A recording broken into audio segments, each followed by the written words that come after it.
¿Por qué el mundo te ignora cuando eres demasiado bueno? Hay algo que nadie te va a decir directamente. Ni tu familia, ni tus amigos, ni la persona que sonríe cuando te ve llegar. Nadie va a sentarse frente a ti y pronunciar estas palabras en voz alta, porque decirlas en voz alta sería demasiado cruel, o demasiado incómodo, o simplemente demasiado honesto para la mayoría de las conversaciones humanas. Pero tú ya lo sabes desde hace tiempo. Lo sabes cuando estás disponible para todos y nadie está disponible para ti. Lo sabes cuando das consejos que la gente agradece pero no sigue. Lo sabes cuando eres el primero en ayudar y el último en ser considerado. Lo sabes cuando alguien más entra a una habitación, alguien que claramente no hace la mitad de lo que tú haces y sin embargo la energía del cuarto cambia. Las miradas se desplazan, la atención se redistribuye y tú estás ahí, siendo bueno, siendo útil, siendo ignorado.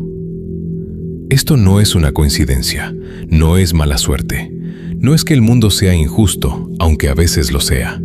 Lo que estás experimentando tiene un nombre, tiene una estructura y tiene una lógica tan antigua como la especie humana misma. Una lógica que opera por debajo del lenguaje, por debajo de la moralidad, por debajo de todo lo que te enseñaron sobre cómo deberías comportarte. El mundo no ignora a las personas malas. El mundo ignora a las personas que percibe como inofensivas. Y ahí está la distinción que nadie te enseñó a hacer. Ser bueno, en el sentido moral de la palabra, es una virtud. Ser inofensivo, en el sentido social de la palabra, es una condena. Durante los próximos minutos vamos a desmantelar algo que probablemente llevas años construyendo con buenas intenciones. La creencia de que tu bondad, tu disponibilidad, tu generosidad ilimitada son activos sociales. Vamos a ver por qué, en la economía invisible del estatus humano, estas mismas cualidades pueden estar destruyendo tu valor percibido. Y vamos a hacerlo sin promesas vacías, sin optimismo de autoayuda barata y sin decirte que el problema es el mundo. El problema, en parte, eres tú. Y eso es exactamente la buena noticia. La diferencia que nadie te explicó. Bondad versus inofensividad. Hay una pregunta que debes hacerte, y debes hacerla con la frialdad de un cirujano, no con la emotividad de alguien que lleva años preguntándose ¿por qué las cosas no funcionan como deberían? La pregunta es esta: ¿eres bueno o simplemente no representas ninguna amenaza para nadie? Son cosas distintas, radicalmente distintas. Pero hemos aprendido a confundirlas porque culturalmente nos enseñaron que la ausencia de conflicto es equivalente a la presencia de virtud. Que no molestar a nadie es lo mismo que ser una persona de valor. Que ceder, adaptarse, estar disponible, sonreír, no quejarse, no pedir demasiado, son señales de madurez emocional. Y en cierta medida lo son, pero hay un umbral. Y cuando lo cruzas, dejas de proyectar madurez y empiezas a proyectar algo completamente diferente. Empiezas a proyectar lo que los psicólogos evolutivos llaman bajo valor de señalización. Y una vez que ese es tu sello en la mente de las personas, casi nada de lo que hagas cambiará cómo te perciben, porque la percepción humana no opera con datos actualizados, opera con patrones establecidos. La psicología evolutiva nos dice algo incómodo. El cerebro humano no evalúa a las personas con base en sus cualidades morales. Las evalúa con base en señales de escasez, de capacidad de causar consecuencias y de autonomía. Esto no es un defecto del carácter humano. Es el resultado de millones de años de evolución en entornos donde identificar rápidamente quién tiene recursos, quién tiene poder y quién representa un riesgo era literalmente una cuestión de supervivencia. Tu cerebro no ha evolucionado para leer currículums morales. Ha evolucionado para leer jerarquías de estatus en fracciones de segundo. Y las jerarquías de estatus no se leen con buenas intenciones. Se leen con comportamientos. Considera a dos personas. La primera hace todo lo que se le pide. Nunca dice que no. Siempre está disponible. Siempre tiene tiempo. Siempre tiene energía para los demás. La segunda es selectiva. A veces dice que no, a veces no está disponible, a veces establece condiciones. Ninguna de las dos es necesariamente mejor persona que la otra desde un punto de vista ético. Pero el cerebro primitivo de quienes las rodean registra algo completamente diferente sobre cada una. A la primera la trata como un recurso. A la segunda la trata como una persona. Esta no es una observación moral, es una observación sobre mecánica social. Y entenderla no te convierte en alguien manipulador. Te convierte en alguien que finalmente ve el tablero de juego como realmente es y no como te dijeron que era. Las leyes de la escasez. Primera ley. Lo que siempre está disponible deja de tener precio. En 1975, el psicólogo Robert Cialdini comenzó a sistematizar algo que los mercaderes habían sabido instintivamente durante siglos. La escasez percibida no solo afecta el valor económico de un objeto, afecta el valor emocional que le asignamos a cualquier cosa, incluyendo a las personas. Lo que está siempre disponible deja de ser valorado, no porque haya cambiado, sino porque el cerebro humano usa la disponibilidad como proxy de valor. Si algo es raro, asumimos que es valioso. Si algo es abundante, asumimos que es prescindible. Esta heurística es automática, involuntaria y completamente inconsciente en la mayoría de las personas. Ahora, aplica este principio a ti mismo. Cuando estás disponible a cualquier hora, cuando respondes inmediatamente, cuando nunca tienes planes que te impidan atender a alguien, cuando siempre tienes tiempo para escuchar, para ayudar, para resolver, estás enviando una señal continua al sistema nervioso de las personas que te rodean. Yo no tengo costo de oportunidad. Acceder a mí no te cuesta nada. Mi atención no compite con nada valioso. Y el cerebro humano, ese intérprete despiadado de señales sociales, traduce eso en una conclusión tan simple como brutal. Esta persona no tiene mucho que perder al atenderme. Por lo tanto, no es una persona de alta demanda. Por lo tanto, no es una persona que deba ser tratada con la misma consideración que alguien cuyo tiempo sí compite con otras prioridades. No estoy hablando de falsedad. No te estoy diciendo que finjas estar ocupado. Estoy hablando de algo mucho más profundo. La necesidad de que tu vida, genuinamente, tenga prioridades que no sean siempre otras personas. La necesidad de que tu atención tenga un costo real, no fabricado. Porque cuando tu atención tiene un costo real, cambia la forma en que la gente la solicita. Ya no la toman por hecha, la piden. Y en ese simple acto de pedir está el reconocimiento implícito de tu valor. Los terapeutas saben esto. Los médicos saben esto. Los abogados saben esto. Por eso cobran. No solo para financiar su trabajo, sino para establecer que su atención tiene un costo. Y ese costo, paradójicamente, hace que sus clientes valoren más el tiempo que pasan con ellos, que sigan mejor sus consejos, que los traten con mayor respeto. No eres diferente. Segunda ley. La amabilidad sin fricción se vuelve invisible. Hay un error cognitivo que cometemos con frecuencia en nuestras relaciones, y es este. Creemos que ser consistentemente amable, consistentemente agradable, consistentemente sin drama, es un comportamiento que acumula crédito social. Como si hubiera una cuenta bancaria invisible donde cada acto de gentileza depositara algo que eventualmente sería reconocido. No funciona así. El cerebro humano procesa las experiencias positivas constantes como ruido de fondo, literalmente.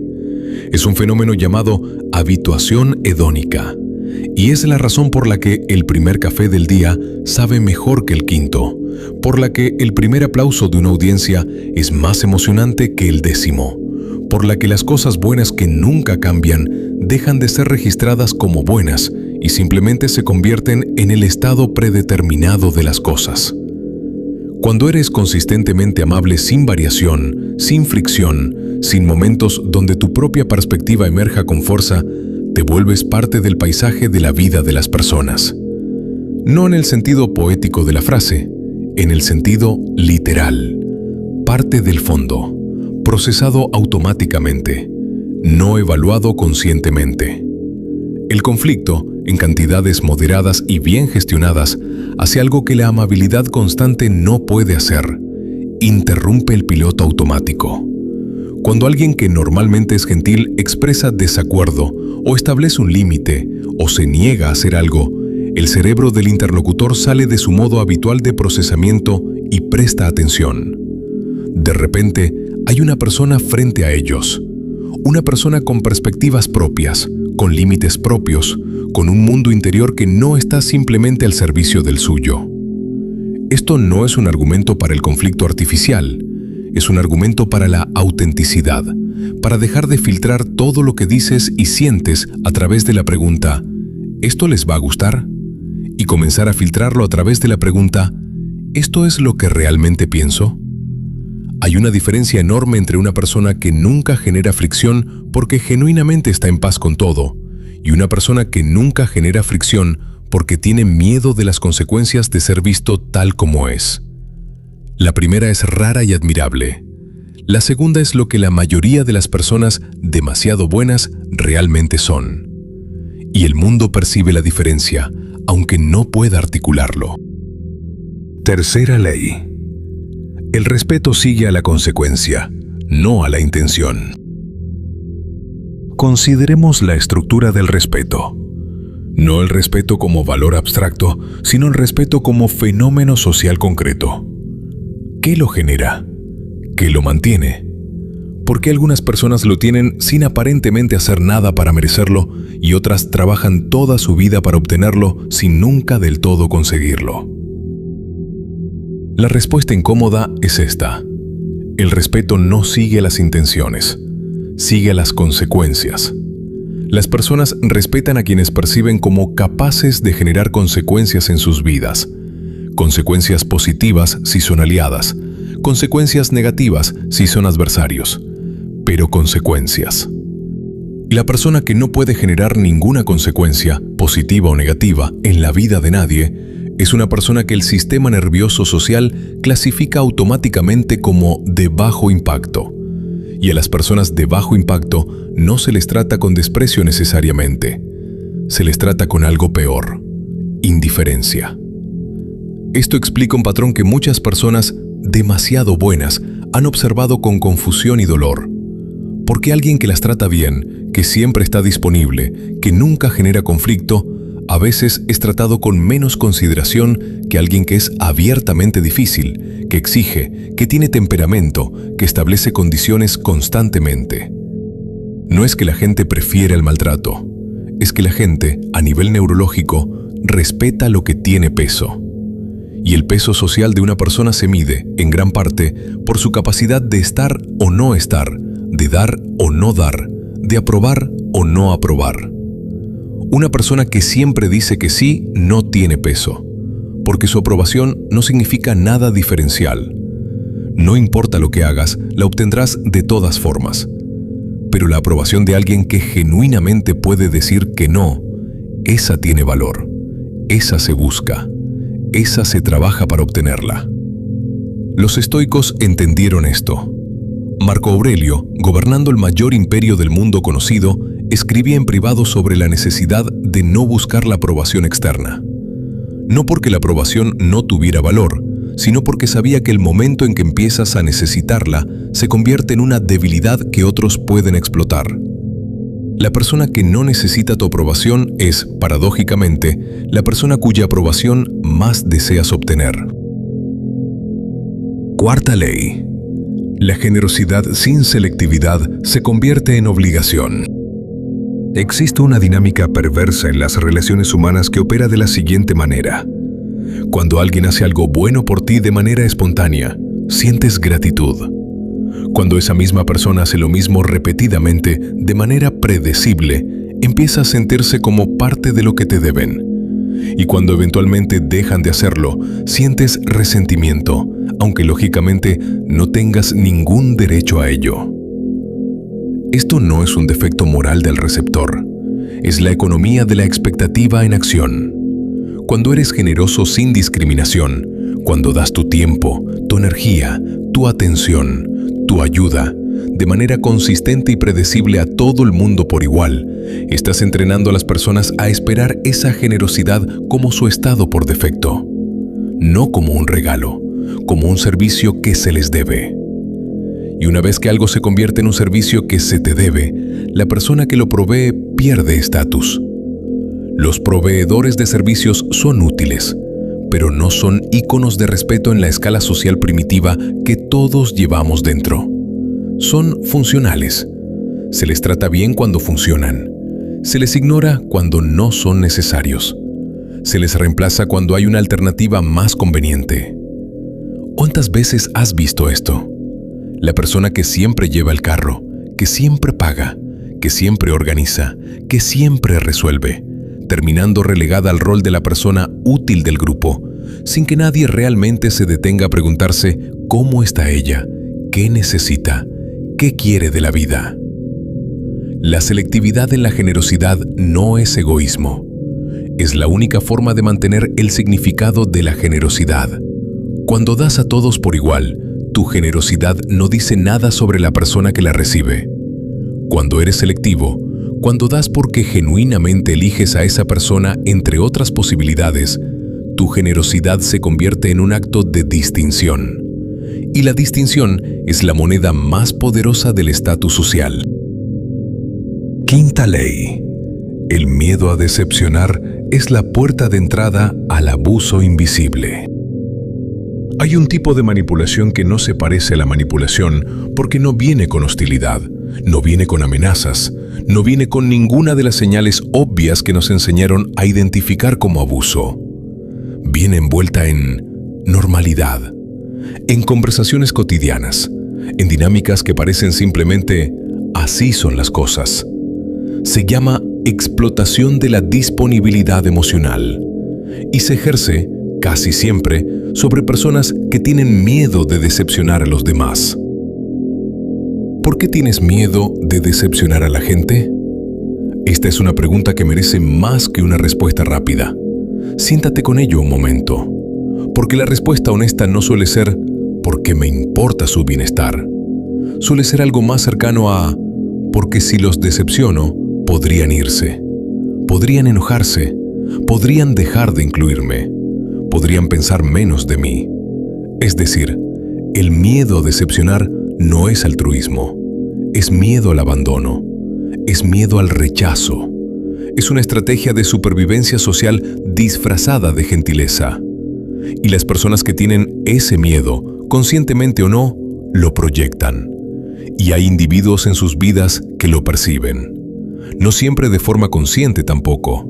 A veces es simplemente que aprenden, a través de la experiencia, que con esta persona pueden pedir más, que los límites son elásticos, que el no inicial siempre puede negociarse, que la incomodidad de esta persona siempre puede ser superada con un poco de presión o con un poco de manipulación emocional suave.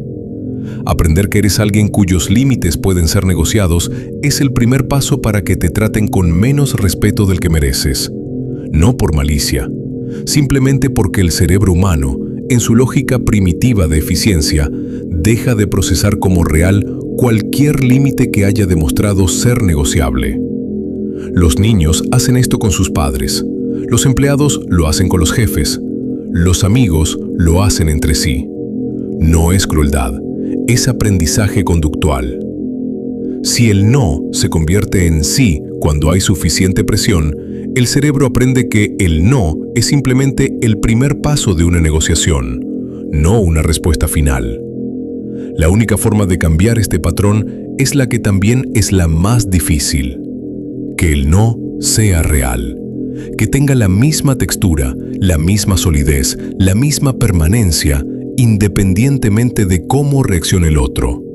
No explicado, no justificado hasta el agotamiento, simplemente firme. Sexta ley. La narrativa que otros construyen de ti es tu responsabilidad. Hay algo que los seres humanos hacemos de manera automática e inevitable. Construimos narrativas sobre las personas que nos rodean. Tomamos los comportamientos observados, las reacciones notadas, los patrones detectados y los convertimos en una historia coherente. Una historia que dice, esta persona es del tipo X. Una vez que alguien ha construido esa narrativa sobre ti, actúa consistentemente con ella.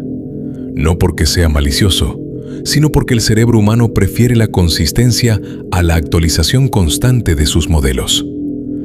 Es cognitivamente costoso cambiar la percepción que tienes de alguien. Así que a menos que algo verdaderamente disruptivo ocurra, la narrativa que estableciste en los primeros meses de una relación tiende a ser la que persiste.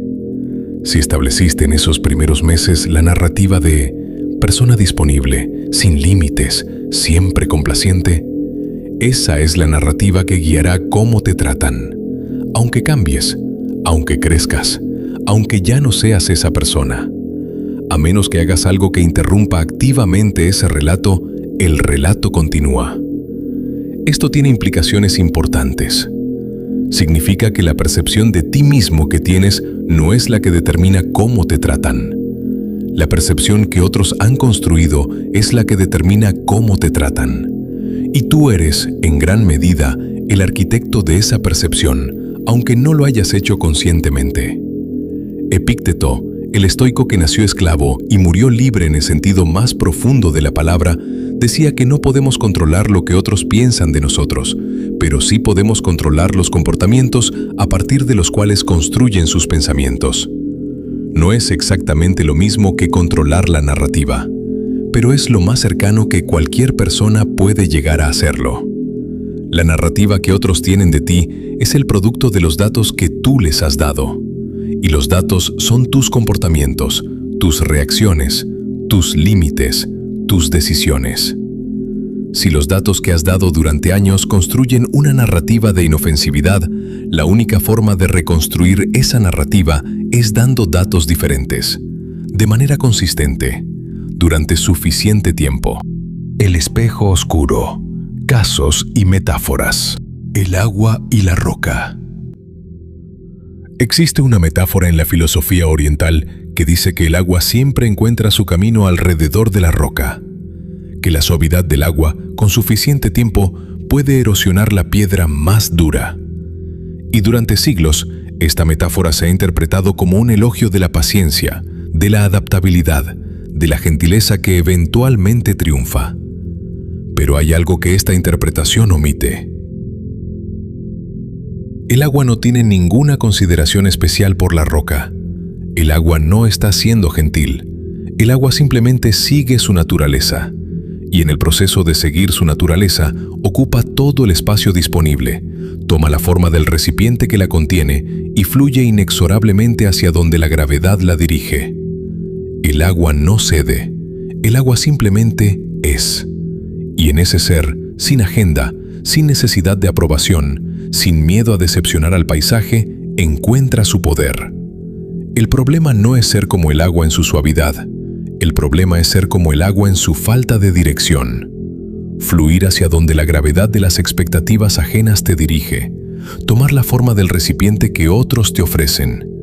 Llenar el espacio que otros te asignan. Las personas que generan respeto natural no son rocas. No son duras, no son impermeables, no son frías. Pero tampoco son agua sin dirección. Son más parecidas a los ríos.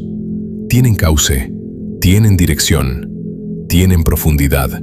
Se adaptan al terreno, sí, pero sin perder su destino. Y cuando algo intenta represarlos, acumulan presión hasta encontrar otra salida o hasta romper lo que los represa. El experimento del mono y el estatus.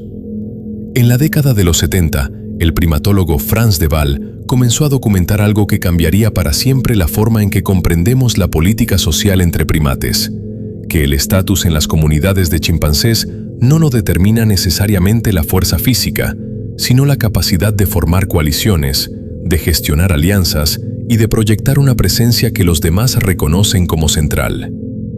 Los chimpancés de bajo estatus no son necesariamente los más débiles físicamente. Son los que muestran más señales de ansiedad, más conductas de apaciguamiento, más necesidad de validación del grupo. Son, en términos de comportamiento observable, los más necesitados socialmente. Los chimpancés de alto estatus hacen algo contraintuitivo. Comparten, protegen, median conflictos. Son generosos, pero lo hacen desde una posición que proyecta abundancia, no desde una posición que proyecta necesidad. La diferencia no está en el acto, sino en la energía subyacente desde la que se ejecuta el acto. Ahora considera que tú eres también un primate, con millones de años de programación evolutiva corriendo en el fondo de tu sistema nervioso. Y considera que las señales que proyectas, las mismas señales que tu cerebro primitivo lee en los demás en fracciones de segundo, son las mismas señales que los cerebros primitivos de los que te rodean leen en ti. ¿Estás proyectando abundancia o necesidad? ¿Tu generosidad viene de un lugar de exceso, de genuino deseo de compartir lo que tienes en cantidad? ¿O viene de un lugar de escasez, de la necesidad de que tu valor sea reconocido a través de lo que das? La diferencia es invisible en el comportamiento superficial, pero el sistema nervioso primitivo la detecta. Siempre. El director y el asistente. Imagina dos personas en una misma reunión. Ambas son competentes. Ambas tienen información valiosa. Ambas quieren que la reunión vaya bien. La primera responde todas las preguntas antes de que terminen de hacerse. Está de acuerdo con la mayoría de las propuestas. Cuando hay desacuerdo, encuentra rápidamente un punto medio. Nunca deja de sonreír. Al final de la reunión, todo el mundo está cómodo con ella. La segunda escucha más de lo que habla. Cuando habla, lo hace con pausas. No siempre está de acuerdo. Cuando no lo está, lo dice con calma y sin disculparse. En 2 o 3 momentos hace preguntas que detienen la conversación porque nadie tiene la respuesta inmediata. Al final de la reunión, hay personas que no están seguras de si les gusta esta persona. ¿A cuál de las dos están pensando para liderar el próximo proyecto? Esta no es una pregunta retórica, es una demostración de cómo el estatus se construye en tiempo real. La primera persona proyectó servicio, la segunda proyectó criterio. Y en la jerarquía social humana, el criterio tiene más peso que el servicio, incluso cuando el servicio es de mayor calidad. Esto no significa que debas convertirte en alguien difícil de complacer o que debas fabricar desacuerdos artificialmente. Significa que debes permitirte tener criterio real y proyectarlo, en lugar de subordinarlo constantemente a la comodidad del grupo. Tu criterio es tu activo más subutilizado.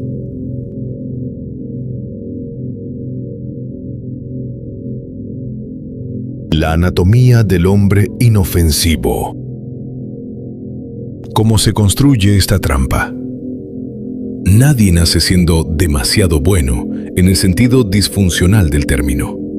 Se llega a hacerlo a través de un proceso que generalmente comenzó en la infancia y fue reforzado a lo largo de los años por recompensas que se sintieron como amor, pero que en realidad eran condicionamiento.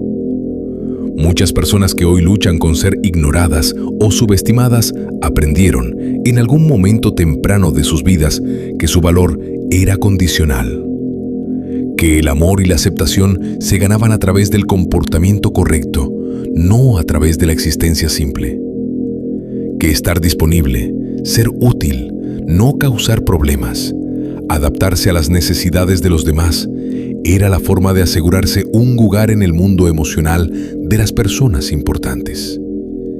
Y eso funcionó. En el contexto específico en que fue aprendido, esa estrategia produjo los resultados deseados. Hubo menos conflicto. Hubo más aprobación. Hubo una especie de seguridad relacional que, aunque frágil, era suficiente para el sistema nervioso en desarrollo.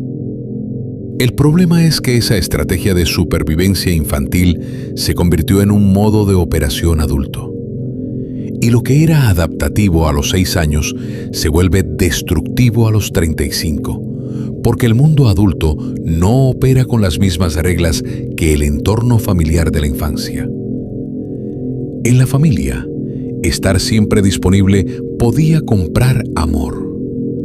En el mundo adulto, estar siempre disponible compra explotación. En la familia, nunca causar problemas podía mantenerte seguro. En el mundo adulto, nunca causar problemas te hace invisible. En la familia, ser útil podía darte un lugar especial. En el mundo adulto, ser meramente útil te convierte en un recurso reemplazable. La brecha entre esas dos realidades es donde viven la confusión, la frustración y el dolor de incontables personas que genuinamente son buenas, genuinamente quieren contribuir, genuinamente se preguntan por qué el mundo parece no ver lo que ellas ven de sí mismas. La respuesta no está en volverse una persona diferente en esencia.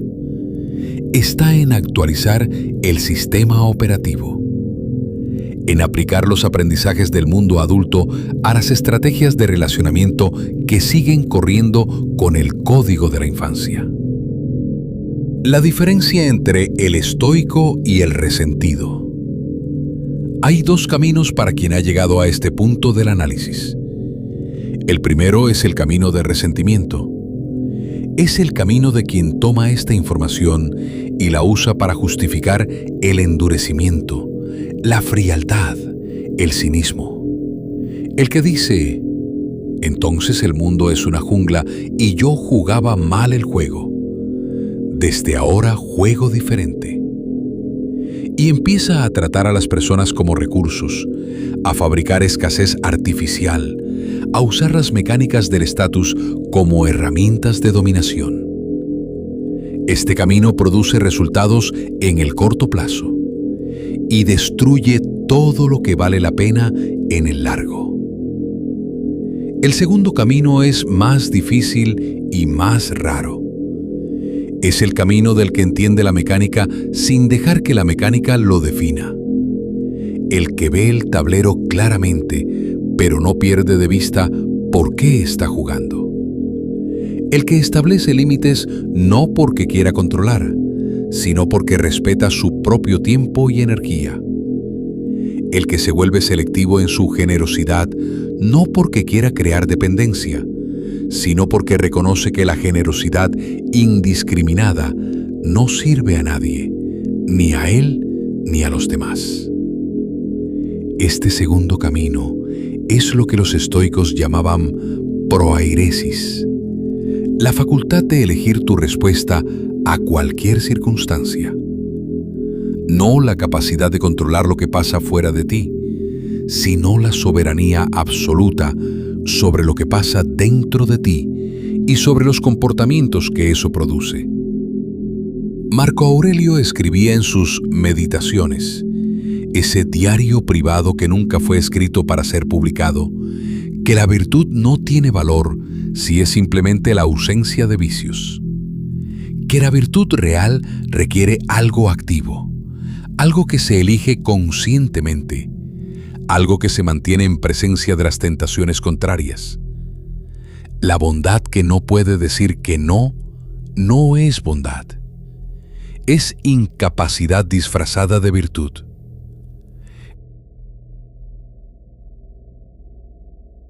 El camino a la autoridad. Lo que no es la solución. Antes de hablar de lo que sí funciona, es necesario hablar de lo que no, porque el mercado de la autoayuda está lleno de respuestas fáciles que producen personas más dañadas que las que llegaron a buscar ayuda. No es la solución volverse frío. La frialdad no es estatus.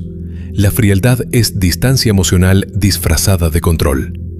Las personas que confunden el cinismo con la sofisticación generalmente son personas que han sido heridas y han decidido que la solución es no volver a ser heridas, lo cual es simplemente el problema original con un disfraz diferente. No es la solución fabricar escasez artificial. No contestar mensajes deliberadamente durante horas para parecer ocupado. No rechazar cosas que genuinamente quieres hacer para parecer selectivo.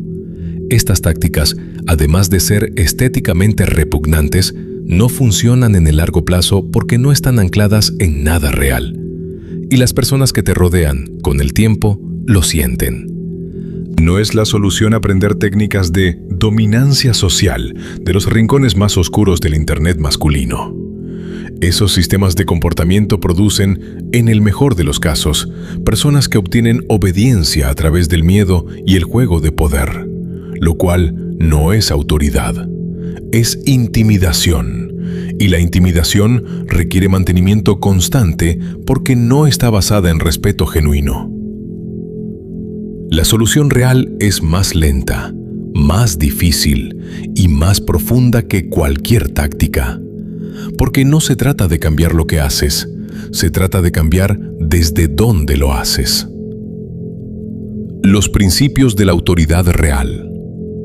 El primero, desarrollar una vida que genuinamente compita con el tiempo que le das a otros. El problema de fondo para la mayoría de las personas demasiado disponibles no es que digan que sí demasiado, es que no tienen suficientes noes reales que dar. No tienen proyectos que los absorban, no tienen práctica o trabajo que demande su energía, no tienen un mundo interior tan rico y exigente que la atención de los demás sea una distracción de algo mejor. Cuando tienes eso, la disponibilidad selectiva no es una estrategia, es una consecuencia natural de tener una vida plena. Y la plenitud genuina proyecta algo que ninguna táctica puede imitar. La señal de que tienes algo que hacer, algún lugar al que ir, algo que construir, que no requiere la aprobación ni la compañía de nadie en particular para tener sentido. El segundo, aprender a habitar el silencio sin llenarlo. Uno de los comportamientos más reveladores de la necesidad de aprobación es la incapacidad de sostener el silencio en conversaciones sin llenarlo compulsivamente. Las personas con bajo valor de señalización tienden a llenar los silencios con acuerdo, con concesiones, con preguntas diseñadas para mantener al otro hablando sobre sí mismo, con humor defensivo. Las personas con presencia real pueden habitar el silencio. Pueden dejar una afirmación en el aire sin correr a matizarla. Pueden hacer una pregunta incómoda y esperar, sin ansiedad, a que el otro encuentre la respuesta. Pueden estar en un cuarto sin necesitar que todos noten que están en el cuarto. El silencio es la herramienta más subutilizada en la comunicación humana. Y aprender a usarlo, a confiar en él, es uno de los cambios más transformadores que puedes hacer en tu presencia social. El tercero, que tu palabra tenga el mismo peso cuando dice sí que cuando dice no. Esto es probablemente el cambio más importante y más difícil. Requiere empezar a decir no. No de manera masiva, no de manera reactiva, no como venganza de años de haber dicho siempre que sí, sino de manera selectiva, consistente y sin elaboradas justificaciones. El no que viene acompañado de una novela de explicaciones no es un no, es una disculpa. Y las disculpas piden ser negociadas. El no limpio, el no simple, el no que no busca aprobación ni explica sus razones a quien no las merece. Ese es el no que cambia las dinámicas. No porque sea agresivo, sino porque es definitivo. Y la definitividad proyecta algo que el cerebro primitivo de las personas a tu alrededor interpreta como señal de que esta persona tiene un mundo interior real, tiene criterios reales, tiene límites que no son performances, sino hechos. El cuarto, dejar de explicar tu valor y empezar a asumirlo. Las personas que tienen que convencer constantemente a otros de que son valiosas, en realidad están proyectando la señal opuesta. El acto mismo de convencer implica incertidumbre. Implica que el resultado no está claro. Implica que la conclusión del otro podría ir en cualquier dirección y que tú tienes algo que perder si va en la dirección equivocada. Las personas que son percibidas como genuinamente valiosas generalmente no argumentan su valor, lo asumen. Se comportan desde la premisa de que lo que tienen para ofrecer es suficientemente bueno para quien sepa apreciarlo, y que quien no lo aprecie simplemente no es su audiencia. Esto no es arrogancia. La arrogancia es la compensación ruidosa por una inseguridad subyacente. Lo que estoy describiendo es quietud. La quietud de alguien que no necesita el veredicto externo para saber lo que sabe. El quinto, construir identidad alrededor de valores, no alrededor de aprobación. La persona que construye su identidad alrededor de ser amado, de ser necesario, de ser incluido, es una persona cuya identidad es estructuralmente dependiente de los demás. Su sentido de sí misma cambia con cada interacción social. Se infla cuando recibe aprobación, se contrae cuando recibe rechazo. Esto produce una inestabilidad que las personas perciben aunque no puedan nombrarlo.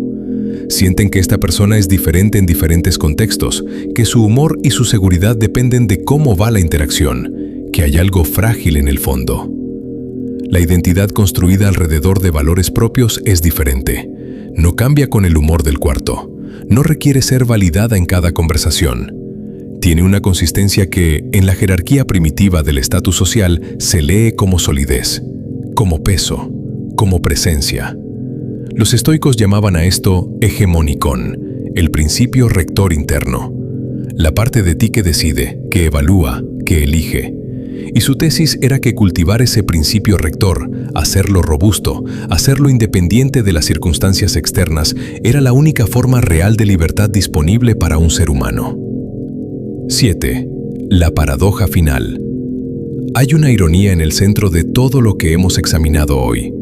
Una ironía que no es un accidente sino la estructura misma del problema. Las personas que más desesperadamente quieren ser vistas, incluidas, valoradas, respetadas, son exactamente las que sus comportamientos hacen más difícil que eso ocurra. No porque sean malas personas, sino porque la necesidad misma que las mueve a comportarse como se comportan es la señal que el mundo percibe como razón para no darles lo que necesitan. Y las personas que menos parecen necesitar ser incluidas, valoradas, buscadas, son exactamente las que el mundo tiende a incluir, valorar y buscar. No porque el mundo sea malicioso, sino porque el mundo, en su lógica primitiva de estatus, sigue la escasez. Lo que buscas, deja de buscarlo. No en el sentido de rendirte, en el sentido de construir algo tan genuino y tan tuyo que lo que buscas tenga que venir a encontrarte a ti. El respeto no se solicita, se proyecta. El valor no se argumenta, se asume. La presencia no se anuncia, se ejerce. Y la bondad real, la que no tiene miedo de decir que no, la que no necesita ser reconocida para seguir siendo, la que actúa desde la abundancia y no desde la necesidad, esa bondad no es ignorada por el mundo. Esa es la única que el mundo no puede darse el lujo de ignorar. Hay algo que nadie te va a decir directamente, que el problema nunca fue ser demasiado bueno. Fue confundir la necesidad de amor con el acto de dar amor. Fue confundir la disponibilidad con la generosidad. Fue confundir la ausencia de límites con la presencia de virtud. El mundo no ignora a las personas buenas. El mundo ignora a las personas que no se respetan lo suficiente como para exigir ser vistas. Y hay una diferencia entre esas dos cosas. Una diferencia que puedes empezar a habitar desde este momento, no mañana, no cuando termines de prepararte, no cuando finalmente te sientas listo. Ahora. Porque la claridad, como la verdad, no necesita volumen.